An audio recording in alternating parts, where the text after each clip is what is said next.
Maharashtra TV news, आवाज सर्वसामान्यांचा। Breaking news. Chalisgaon 50 लाखाच्या विम्याचा लाभ घेण्यासाठी अपघातीचा बनाव। चाळीसगाव वैद्यकीय अधिकाऱ्यांसह मेहुणबारे पोलीस ठाण्याचे 4 पोलीस कर्मचाऱ्यांवर गुन्हा दाखल करण्यात आला। पॉलिसीधारक राजेंद्र शालिंदर जाधव यांच्या कथित अपघाती मृत्यूबाबत श्रीराम जनरल इन्शुरन्स कंपनीकडून 50 लाखांच्या वैयक्तिक अपघात विमा दावा दिनांक 3/5/2025 रोजी प्राप्त झाला। हा दावा पॉलिसीधारकांची पत्नी अरुणा राजेंद्र जाधव यांनी सादर केला।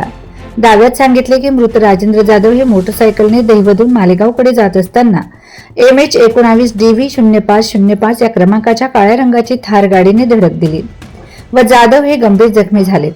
तसेच त्यांना चाळीसगाव ग्रामीण रुग्णालयात आणले असता डॉक्टरांनी मृत घोषित केले असा दावा करण्यात आलाय।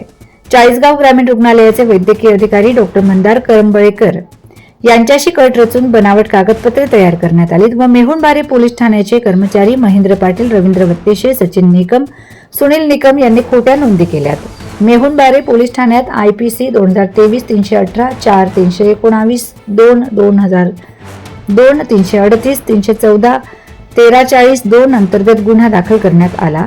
यात एकूण 9 जणांना अटक करण्यात आली। तब्बल 7.5 कोटींची संभाव्य घोटाळ्याचा पर्दाफाश केला आहे, अशी माहिती पोलीस अधीक्षक डॉक्टर महेश्वर रेड्डी यांनी दिली।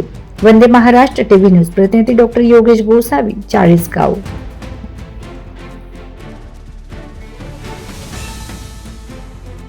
वंदे महाराष्ट्र टीव्ही न्यूज, आवाज सर्वसामान्यांचा। अशाच नवनवीन बातम्या पाहण्यासाठी आमच्या चॅनलला सबस्क्राइब करा, बेल आयकॉनला क्लिक करा।